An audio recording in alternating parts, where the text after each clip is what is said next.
Olá a todos, está começando agora o programa Na Fronteira do Conhecimento com pautas sobre ciência. Aquela ciência que nos cerca a todo momento e em todo lado e que com certeza você nem sequer dá por ela. Um programa que vai ao ar todas as semanas aqui neste mesmo canal e sempre com um convidado especial que conversa connosco sobre assuntos de interesse nas áreas da ciência, tecnologia, ensino, educação e inovação. Por isso, sinta-se à vontade e fique connosco na próxima meia hora. O programa de hoje tem uma vertente muito particular, daí que eu considero que esta edição é uma edição muito especial, em virtude da pessoa que hoje é nossa convidada.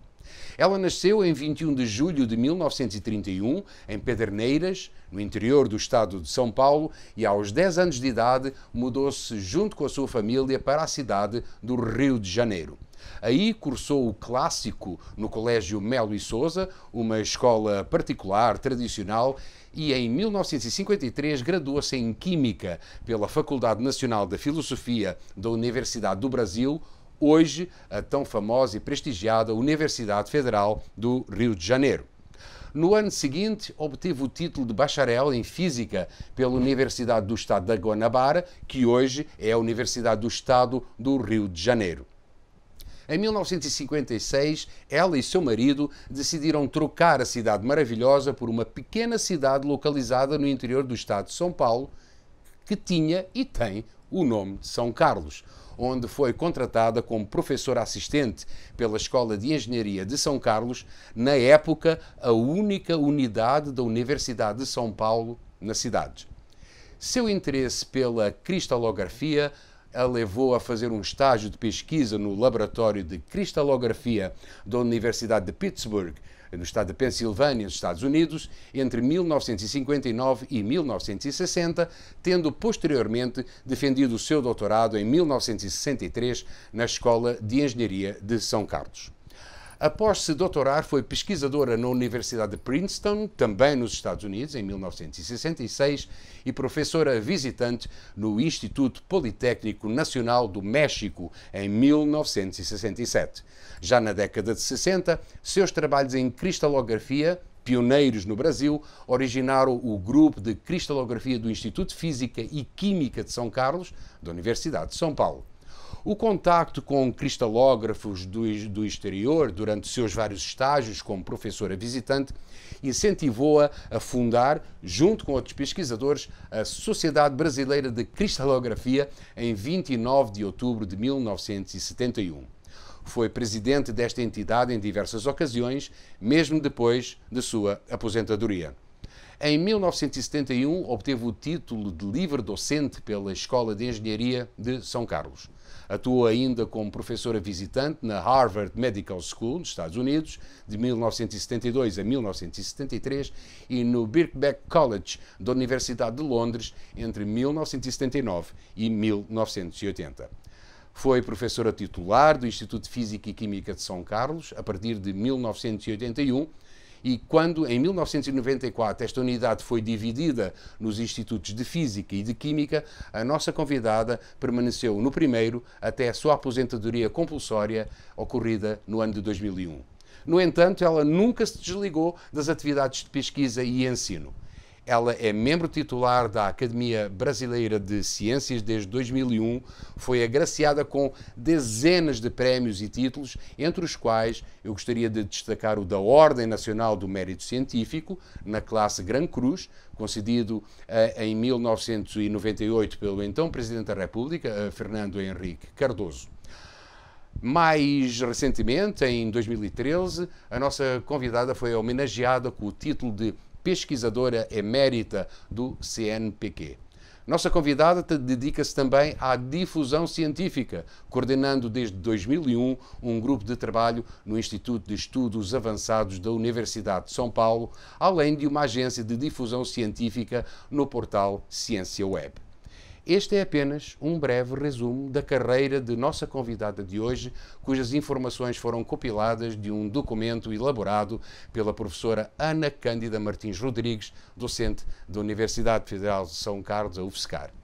A nossa entrevistada continua atuante como colaboradora e professora aposentada em exercício no Instituto de Física de São Carlos e é, para todos os efeitos e reconhecidamente, uma das mais proeminentes cientistas brasileiras. Meus amigos, é com muita honra que recebemos hoje em nossos estúdios a professora Ivone Primeirano Mascarenhas. Professora, muito obrigado. Eu que agradeço. Eu nem sei como é que eu hei de agradecer, porque realmente faltam umas palavras. Não, tem nada. De estar aqui. Eu que agradeço a sua generosa apresentação, que é todos esses feitos aí são frutos de uma longa carreira na qual eu fui rodeada por excelentes alunos, excelentes colegas que participaram de muitos trabalhos. E realmente a generosidade deles todos é que me levou a receber esses prêmios, essas homenagens que você mencionou. E mais uma vez eu agradeço a própria vida, essa oportunidade de conviver com tantas pessoas tão generosas. Nós é que temos que agradecer sempre o trabalho que a senhora, o trabalho e a sua experiência de vida e a sua eterna graciosidade quando no trabalho, no convívio. Obrigada. Realmente a senhora é uma flor. Obrigada. Com F grande. Obrigada. Como eu disse, hoje é um programa muito especial, professora Ivone, não só por ter a senhora aqui, mas também pelo facto de que as questões que irão ser colocadas à senhora terem sido enviadas por outros cientistas, ou seja, por colegas seus.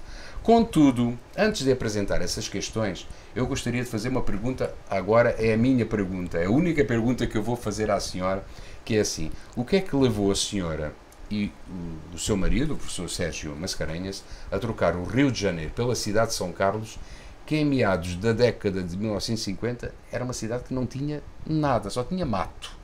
Tinha uma escola de grande importância, mas não tinha mais nada. O que é que levou a mudar do Rio de Janeiro para aqui? Em primeiro lugar, o simples fato da Escola de Engenharia de São Carlos, aqui em São Carlos, estar sendo instalada no âmbito da Universidade de São Paulo, que é e era a melhor universidade do país, já era, por assim dizer, uma garantia de que ela deveria se desenvolver nos moldes da USP. E o diretor da Escola de Engenharia de São Carlos, o professor Teodoreto Souto, que estava implantando a escola aqui em São Carlos, logo nos primeiros contactos que mantivemos com ele, nos garantiu que a Escola de Engenharia de São Carlos não deveria ser uma escola que formasse, aliás, poderia formar até de uma maneira muito honesta, muito séria, engenheiros tradicionais, mas que ele achava, ele queria, ele sonhava que essa escola fosse uma escola onde se desenvolvessem pesquisas em todas as áreas das ciências exatas e da engenharia. Diante disso e de outros fatores que têm a ver mais com as características da vida e das oportunidades que nós tínhamos no Rio, nos levaram a aceitar prontamente o convite. Eu posso citar como essas condições que eu considerava não muito boas no Rio, o fato de que lá toda a física, aliás, não era só lá, no Brasil, São Paulo e Rio, que era o eixo da ciência no Brasil, era dominado pela área de física, física nuclear, física teórica, física de partículas, que eu não desmereço absolutamente essas áreas, são fundamentais, mas que não existia um ambiente propício para a física que depois foi chamada física do estado sólido e posteriormente física da matéria condensada. Lá no Rio existia apenas um professor, que era o professor Costa Ribeiro, que se dedicava à pesquisa em dielétricos, portanto um sólido, um dielétrico sólido. E o professor Bernardo Gross, um grande cientista que se radicou no Brasil na década de 30 e que também tinha interesses amplos, mas que achava muito importante a área da aplicação da física no estudo dos sólidos, de suas propriedades. Ele trabalhava realmente no Instituto Nacional de Tecnologia, então ele era uma vertente mais, digamos assim, tecnológica, pensando mais nas aplicações, tanto das matérias-primas nacionais como da criação de novas substâncias. Sendo assim, lá no Rio, a sobrevivência econômica exigia que nós fizéssemos trabalhos em várias unidades, digamos assim, não propriamente unidades universitárias, mas em vários locais. Eu, particularmente, logo que casei, engravidei, e tinha, com o cuidado do meu filho, eu precisava ficar em casa. Naquele tempo não existia licença maternidade. Então você simplesmente recebia o bilhete azul, porque você agora não vai ter condições de trabalhar. Muito bem. Então eu me resumi a minha vida intelectual, digamos assim, a dar aulas particulares na minha casa, de física e de química. Por outro lado, o Sérgio se desdobrava trabalhando em 4 instituições, sempre com muito bom sucesso, mas com remuneração enorme, muito pequena em cada uma delas. Assim, por exemplo, trabalhou um bom tempo com Anísio Teixeira na área de educação, que é um amor que ele conserva até hoje, e eu também, para a área de educação. Trabalhava com Costa Ribeiro, com uma pequena bolsa do CNPq.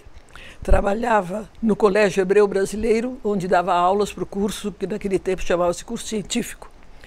E trabalhava na PUC, dando aulas de física para o curso de engenharia. Então era uma dispersão enorme de atividades, de cargos, desde correção de provas, preparação de aulas e tudo para coisas completamente diferentes uma das outras.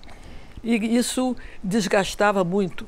Se nós lembrarmos ainda mais que o Rio de Janeiro, naquela época, era uma cidade linda, mas onde não havia os lindos túneis que tem hoje, que ligam a Zona Norte e a Zona Sul, e aquelas vias expressas que contornam, por assim dizer, o Rio, atravessar a cidade para ir de um lado ao outro era uma tarefa da melhor das oportunidades, coisa que levava cerca de 1 hora de carro.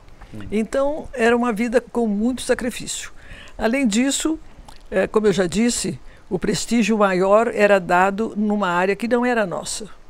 E como aqui na Escola de Engenharia, sem dúvida, as aplicações tecnológicas deveriam ter muita importância, alguém que vai estudar os sólidos realmente era valioso. E o professor Souto teve a clarividência de eu perceber isso, recebeu cartas de recomendação, tanto para mim como principalmente para o Sérgio, que era muito ativo, de várias pessoas notórias lá do Rio, e com isso nos convidou, confirmou o convite e nós viemos para São Carlos. Eu acredito que foi uma escolha que nós fizemos na vida muito, muito feliz, tanto pelas atividades que nós conseguimos realizar profissionais, como pelo ambiente caloroso com que aqueles habitantes de São Carlos, naquela época, nos receberam. Tanto alguns professores da Escola de Engenharia, como pessoas da cidade. A família do professor do Afrânio Zambel, que era dono de uma rádio aqui em São Carlos, a Rádio Progresso. Daí nós já começamos a conviver com esse negócio de rádio, né? E era maravilhoso. E a família Petroni, que foi muito gentil. Eu não quero mencionar mais ninguém, porque foram muitos. Os médicos extremamente atenciosos que nos atenderam em todas as oportunidades que nós precisamos aqui em São Carlos. Então, com isso, eu acho que recebemos muito de São Carlos. E vocês vieram para uma cidade que também promoveu um pouco paz de espírito e uma paz propícia até para a reflexão e para o desenvolvimento intelectual. Sem dúvida. Além disso, se nós nos lembrarmos que, embora a cidade fosse uma cidade pequena e considerada assim, naquela época, uma cidade principalmente de operários, né? Tinha aqui a indústria Johann Faber, que era uma indústria internacional, né? De produção de lápis e corantes e coisas assim. Além disso, estava em plena exercício a fábrica de geladeiras, que depois passou a fabricar também os compressores e tudo mais, que era a famosa indústria Pereira Lopes, que era a maior produtora de geladeiras e freezers, né? Freezers para o Brasil e para exportação.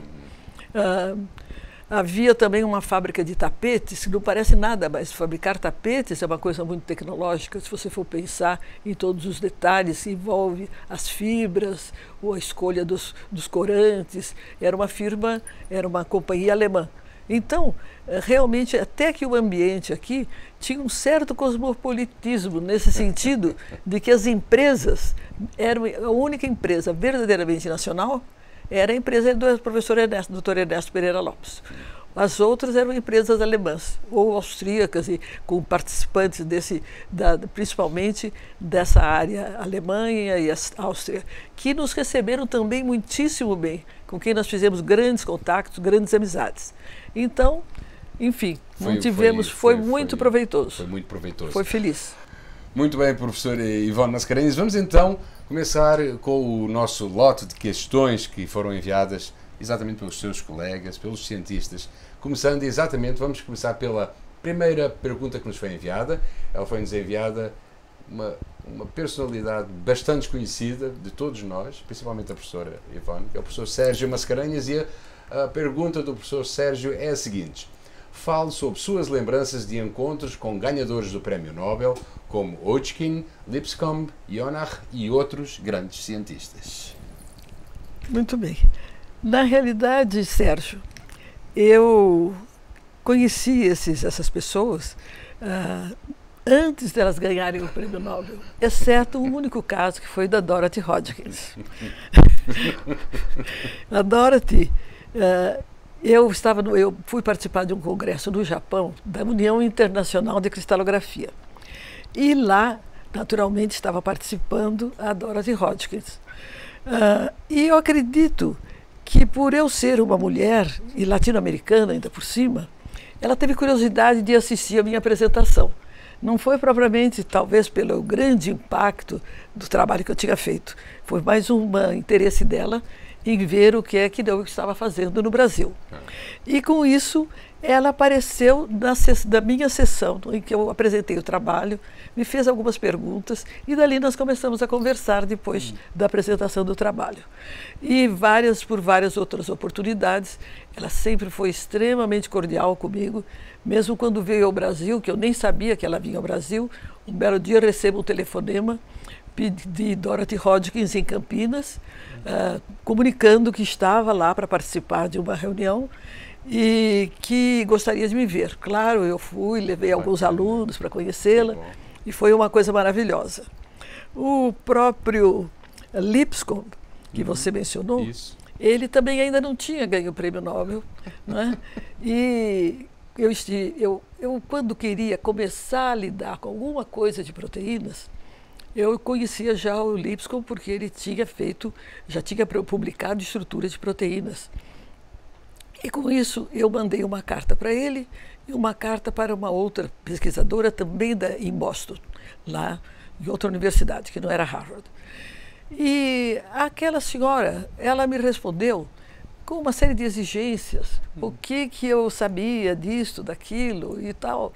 E o Lipscomb, ao contrário, me respondeu uma carta muito amável, não é, com o timbre da Universidade de Harvard, maravilhoso, dizendo que era só marcarmos quando que eu chegaria, que ele estava plenamente disposto a me receber. E eu, então, quando cheguei lá, conheci-o e tivemos um contato.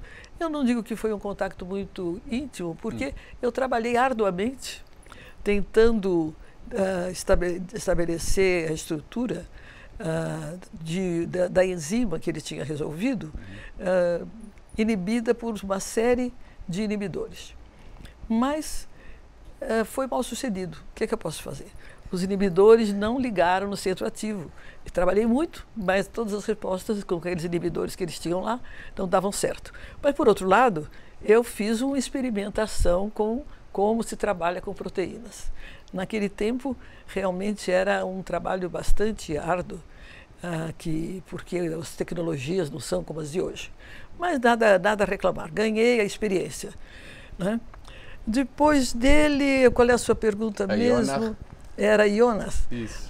Jonas, também as minhas participações em congressos internacionais de cristalografia sempre foram muito agradáveis, no encontro com excelentes cientistas. E nós ficamos, eu e ela, no mesmo hotel, lá em Moscou, num outro encontro da União Internacional. Ela já tinha ganho o Prémio Nobel? Não tinha. Isso é muito estranho. Não tinha. Aí conversamos, eu falei para ela sobre o que eu estava trabalhando, eu estava fazendo uns experimentos de espalhamento de raio-x a baixo ângulo em soluções de proteínas. Ela se interessou, achou muito interessante e me convidou, inclusive, para ir a Hamburgo para dar um seminário. Ela falou assim para mim, se você der um seminário, eu consigo pagar a sua viagem e a sua estadia. Eu falei, eu dou um seminário. E fui lá e tive uma oportunidade extraordinária, porque o seminário que eu dei lá em Hamburgo foi no DESE, que é um grande síncrotron alemão, e onde estavam presentes várias personalidades de muito destaque que foram lá pacientemente atender ao meu seminário. Então foi mais uma oportunidade de conhecer outras pessoas, entre elas um grande cristalógrafo chamado Sturman, que depois eu convidei para vir ao Brasil, que fazia espalhamento a baixo ângulo, mas com nêutrons. Então foi uma maravilha o encontro com Ada. Depois disso encontrei muitas vezes, inclusive no Brasil, em reuniões até da Sociedade Brasileira de Química, e que sempre foram encontros muito agradáveis. Deixa eu ver se ele falou, Hodgkin, Lipscomb, Jonas... falou exatamente o Hodgkin, Lipscomb e no Horner.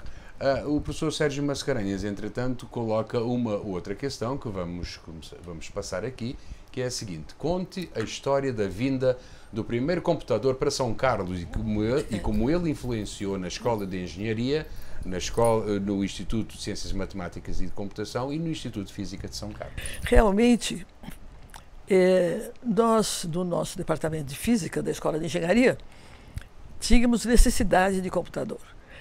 Principalmente eu, porque era praticamente impossível fazer o tipo de trabalho que eu fiz em Pittsburgh sem os computadores. Envolve uma quantidade enorme de cálculo e o desenvolvimento de programas bons para fazer os cálculos, né? Então, com isso, o Sérgio se empenhou em conseguir um computador e conseguiu realmente trazer um IBM 250, que devia ter 1.400 e poucos bytes de memória. Mas aquilo, para nós, foi uma coisa tão extraordinária, que seria o primeiro computador a ser instalado aqui. Existia em São Paulo apenas um, na Politécnica, o IBM 650, e existia um outro no IPEM. Então, também do mesmo tipo, todos pequenos, naturalmente. Para aquela época não era tão pequeno. E com isso, resolvemos fazer uma reunião em que foi dada essa boa notícia para todos os departamentos da Escola de Engenharia, com a ideia de formar um centro de processamento de dados. Até por coincidência, viu, Rui? Eu acabei de participar, coisa de uma semana, de um evento realizado pela Escola de Engenharia, em que se comemorou 50 anos da formação do CPD. E lá, então, estavam todas aquelas pessoas que participaram dessa fase. Então, eu acho que essa foi a primeira vez que nós tivemos computador em São Carlos. O pessoal da engenharia, que ficou logo dirigindo o CPD, né? Eles tinham uma ideia meio diferente do que a minha. Eu queria o computador para usar dos meus cálculos científicos. E eles queriam beneficiar a cidade. E talvez conseguir algum dinheiro com isso. Então, começaram a fazer muitos serviços de folha de pagamento de grandes empresas, uma porção de coisas que não tinham aquele interesse científico. Eu fiquei um pouquinho frustrada naquela época, porque não tinha um acesso muito livre lá. Tinha que usar em certas horinhas lá. Condicionada aos compromissos que eles tinham assumido com as empresas. Então, compromisso assumido com uma empresa externa sempre tem mais prioridade. E aí, outra felicidade aconteceu quando, mais ou menos em 1975, por aí, a FAPESP concedeu um projeto relativamente valioso, quero dizer, em recursos financeiros, valioso cientificamente, indubitavelmente era muito valioso, mas que compreendia a compra de um difratômetro automático para difração de raio-x. Esse difratômetro que eu estava comprando e que a FAPESP finalmente concedeu, ele tinha um pequeno computador de 5K, que era só para comandar o difratômetro. E naquele ano que eu ia fechar o negócio, aconteceram duas coisas maravilhosas. Uma, que a Enrafnonius, que era a firma, estava vendendo um novo tipo de difratômetro, no qual o qual era automatizado por um computador maior. Era um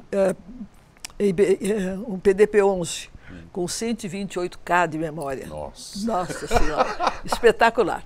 E outra coincidência fantástica é que, por um outro projeto, de repente sobrou um dinheiro.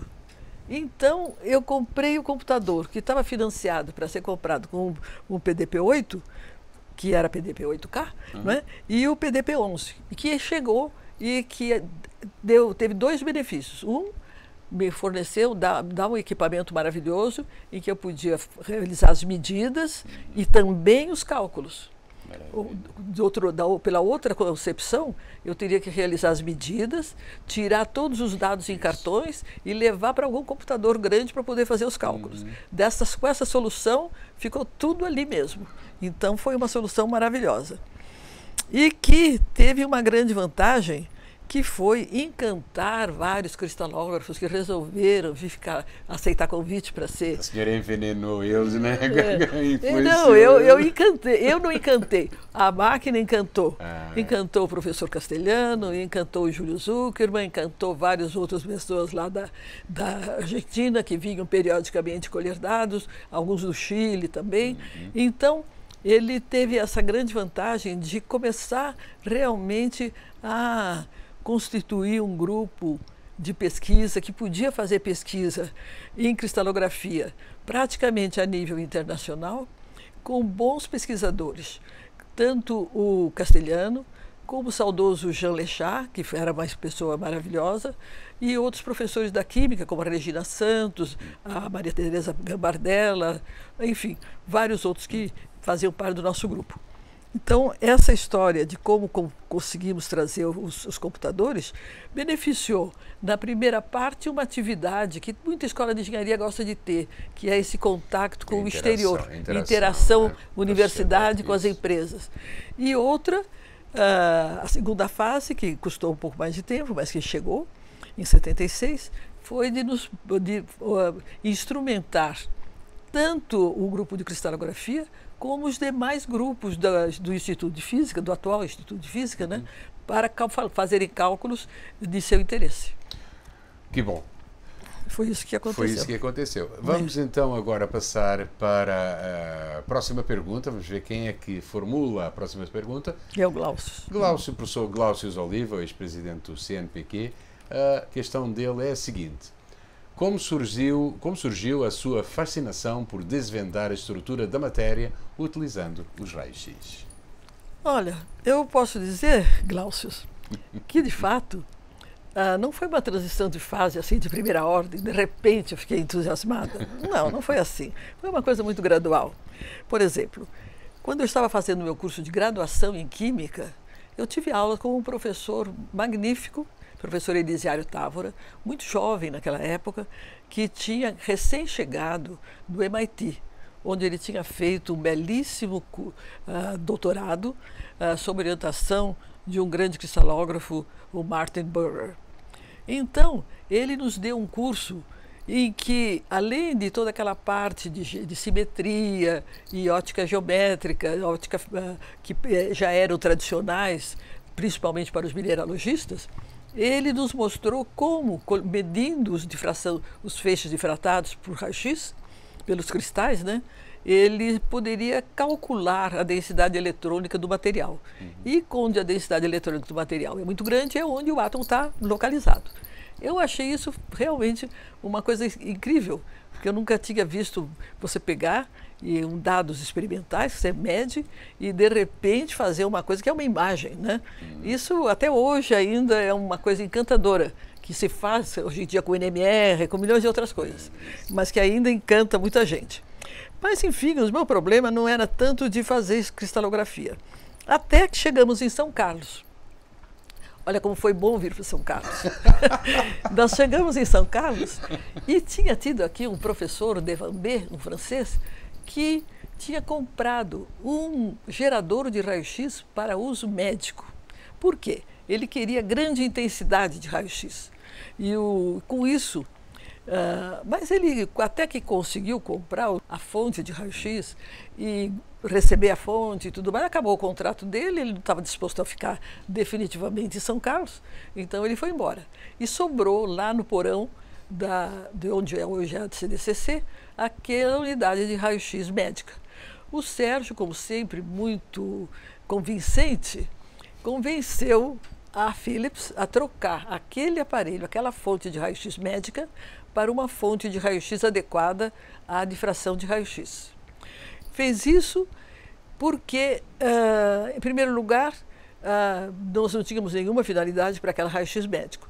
E segundo, porque ele estava começando a trabalhar com, em vez de trabalhar com as ceras que o Costa Ribeiro trabalhava, ele teve uma ideia muito boa de trabalhar com materiais puros e começou a trabalhar com naftaleno. E conforme você faz as medidas dielétricas no naftaleno em uma direção ou cristalográfica ou em outra, os resultados são diferentes. Então, vendo objetivamente aquele problema, que além do mais era afetado por eventuais impurezas que o naftaleno poderia ter, eu me convenci de que se alguém queria fazer física de estado sólido, e principalmente se fosse, teria que conhecer a estrutura dos materiais. Se não conhecesse a estrutura dos materiais, não podia correlacionar com as propriedades. E não poderia nem planejar de uma maneira, digamos assim, lógica, uma modificação naquele material para melhorar as suas propriedades.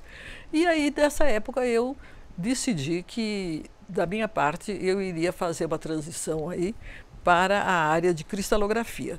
Isso, para mim, não era muito penoso nem difícil, porque eu tendo conhecimento básico de física e mais os conhecimentos básicos de química, eu juntando essas duas coisas, me punha numa condição boa para pensar na estrutura a nível atômico molecular dos materiais.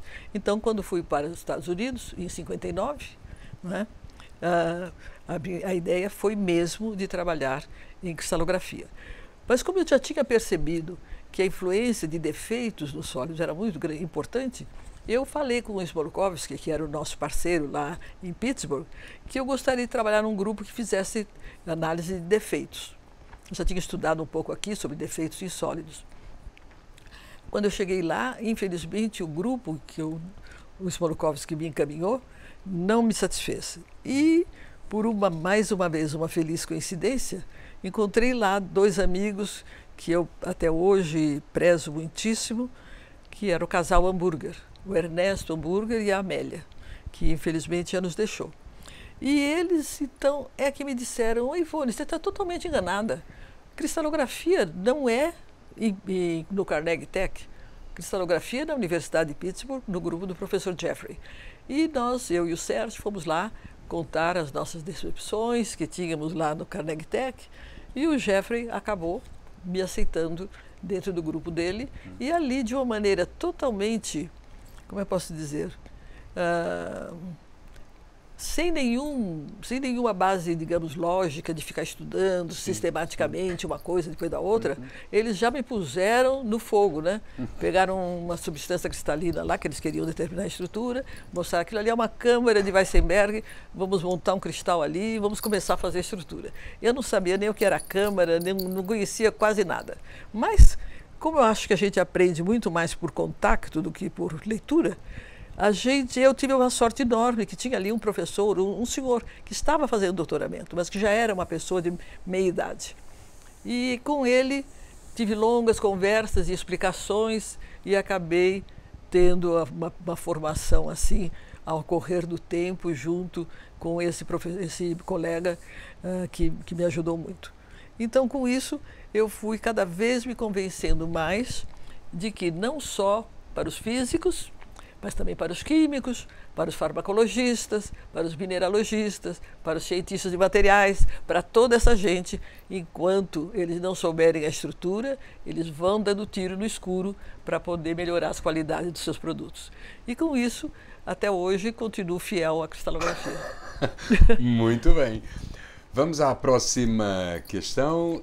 Quem nos enviou a questão foi exatamente a professora Cibele Celestino Silva. ela pergunta o seguinte: como é que a senhora vê o processo de amadurecimento e institucionalização da física experimental no país? E quais os papéis que os estudos de raios cósmicos desenvolvidos pelo grupo do Wateguin e posteriormente as pesquisas sobre cristalografia desenvolvidas pelo seu grupo desempenham neste patamar? Cibele, o que eu posso te dizer é que nós temos, mesmo naquela época, lá da década de 50, a física, a grande física, é uma física que dependia muito de grandes equipamentos, e grandes equipamentos significa muito dinheiro. Não só dinheiro instantâneo, mas dinheiro continuamente. Então, o pessoal que trabalha em física nuclear e física de partículas, que quer fazer experimentos, eles em geral projetam um experimento com um grande acelerador para fazer um experimento. Claro que depois pode sofrer adaptações e tudo mais, mas na realidade as grandes perguntas em geral exigem muito dinheiro, muita criatividade para bolar realmente o experimento e muitas vezes uma cooperatividade de muita gente, de muitas pessoas, porque você não faz um acelerador daqueles grandes sem engenheiros, sem físicos, sem, enfim, toda uma coleção de especialistas que vão trabalhar, técnicos que vão montar o equipamento, e o experimento pode dar certo ou pode não dar certo. A gente já viu na história da física muitas vezes um experimento enorme desses que de repente vai se realizar e de repente todos os detetores queimam por alguma razão maluca e perde-se uma quantidade enorme de dinheiro. Então, eu acho que na física brasileira, nessa área da física fundamental, até hoje temos que trabalhar com os grandes consórcios. E eu acho que isso é muito bom que se faça, porque vem para notícias aqui para o Brasil, vem um certo conhecimento dessa física fundamental, né? Eu acho que existem projetos de todas as ordens muito importantes, assim como, por exemplo, o projeto da fusão nuclear, né? Que um grande amigo nosso lá, como que ele se chama? Agora me esqueci o nome, mas enfim, a minha cabeça de vez em quando me falha. Não né? tem importância. Então, que lá de São Paulo participa de uma maneira muito ativa e existem projetos sobre a questão de computação quântica, que certamente são importantíssimos e temos muitos brasileiros trabalhando nisso, assim por diante. Então, eu acho que para trabalhar nesses grandes projetos, você tem que estar envolvido num desses grandes grupos de pesquisa. E o Brasil tem mantido essa tradição. Alguns trabalhos podem, no começo da física, né, dessa física mais fundamental, foram feitos, inclusive, sob a orientação do César Lattes, que foi montar suas câmaras de ionização lá no alto dos Andes, para poder ter a medida dos raios cósmicos passando por um volume menor da atmosfera. Então, eu não tenho nenhum problema quanto a isso. Agora, a física que eu faço e que muitos brasileiros fazem, é uma física em que nós procuramos realmente entender os materiais e, quem sabe, conseguir modificá-los para eles terem propriedades boas. E também é uma física cada vez mais interdisciplinar. Então, o fato de eu ter começado a fazer cristalografia aqui no Brasil foi muito bom, porque uma porção de gente se interessou e hoje em dia eles podem integrar esses grupos interdisciplinares, dando a contribuição da parte de análise estrutural dos materiais. Aqui em São Carlos, para pensar bem em aceleradores, o único caso que eu me lembro, bom, se eu pensar bem, um tubo de raio-x é um acelerador, não é? Acelera, só que é através de algumas dezenas de quilovolts apenas. Mas é um acelerador que está acelerando elétrons que vão bater lá no anodo e vão produzir o raio-x.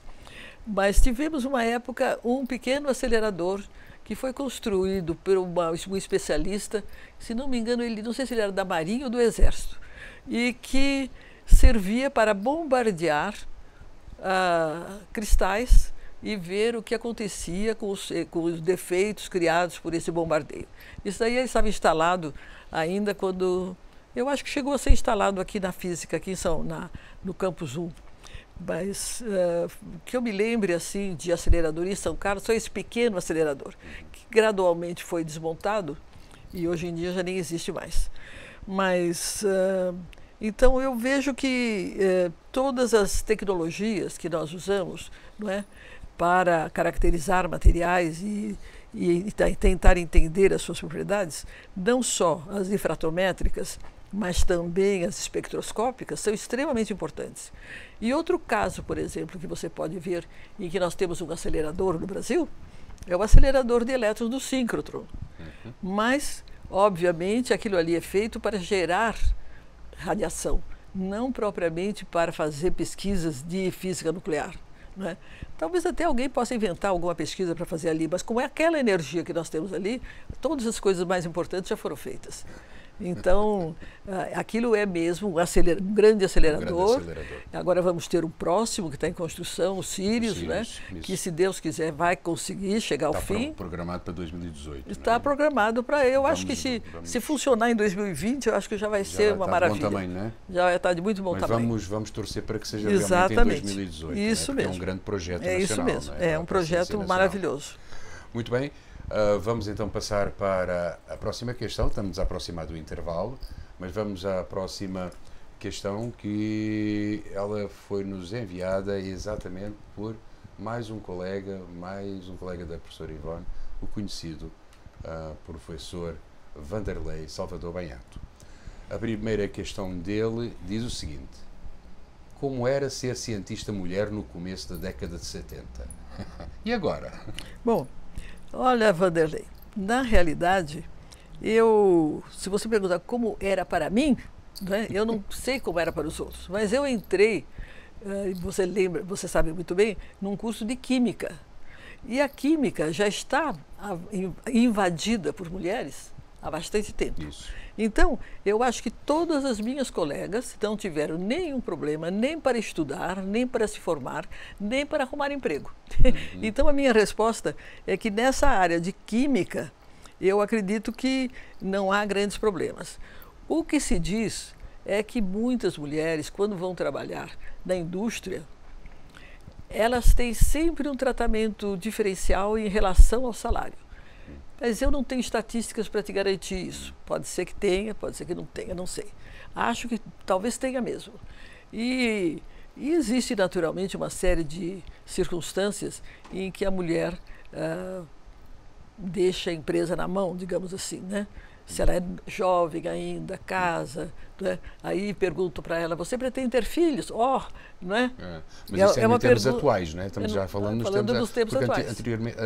Antigamente não era bem assim, não é? Antigamente nem se perguntava, porque já se dispensava a pessoa, simplesmente. Já estava descartada e então, acabou. para a mulher era esse o problema. Não é? Se ela decidisse a ter filhos, ela provavelmente seria despedida naquele tempo. Hoje em dia, com os direitos, não é?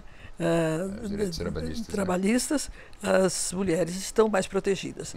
Por outro lado, eu, como fui contratada numa empresa estatal, que é a USP, né, uma autarquia, acontece que eles não podem distinguir salário, contanto que a pessoa esteja exercendo a mesma função. Exatamente. E quanto ao progresso na carreira, eu nunca tive, nem tinha tantas ambições, para falar a verdade. Eu fui mais solicitada a fazer os concursos do que eu mesmo ir lá lutar para ver se alguém me apoia. Foi quase que obrigada, né? Eu me lembro quando eu fiz a livre docência, por uma dessas coisas que eu nem sei explicar por quê. Houve uma reunião de conselho departamental e tinha alunos, né? Então estava-se para decidir quem de nós, que naquele tempo éramos uma meia dúzia só, iria fazer o concurso, na hora de quem que estava. E os alunos é que se manifestaram, dizendo que achavam que era eu que devia fazer. Então, eu, muito obediente, fui lá preparar uma tese, preparar para fazer o exame.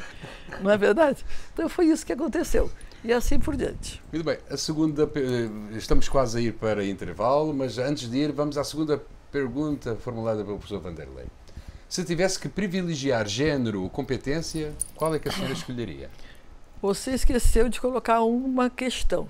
Em igualdade de condições.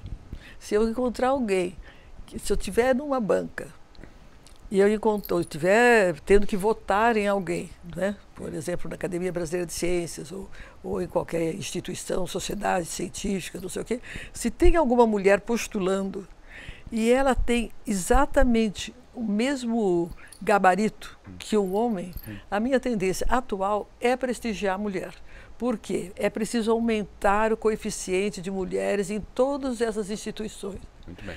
Não é? Então, se tiver uma candidata a deputada ou vereadora aqui em São Carlos, se eu vejo que ela é praticamente do mesmo nível da maioria dos vereadores, de candidatos, eu vou votar nela, sem dúvida, porque eu quero que as mulheres comecem a assumir um papel mais desafiador, porque a mulher, em geral, foge do desafio. E nós temos que educar as mulheres a serem desafiadoras também.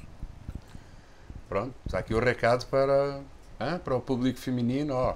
Olhem o conselho aqui e a opinião da professora. Muito bem. A pauta do primeiro bloco do programa Na Fronteira do Conhecimento de hoje está completa. Voltaremos já de seguida com a agradável companhia da professora Ivone Primeirano Mascarenhas, que fala connosco sobre a sua carreira e sobre a ciência brasileira, respondendo a questões formuladas por seus próprios colegas, basicamente os cientistas aqui alocados em São Carlos. Não saia daí, voltaremos já a seguir. Até já.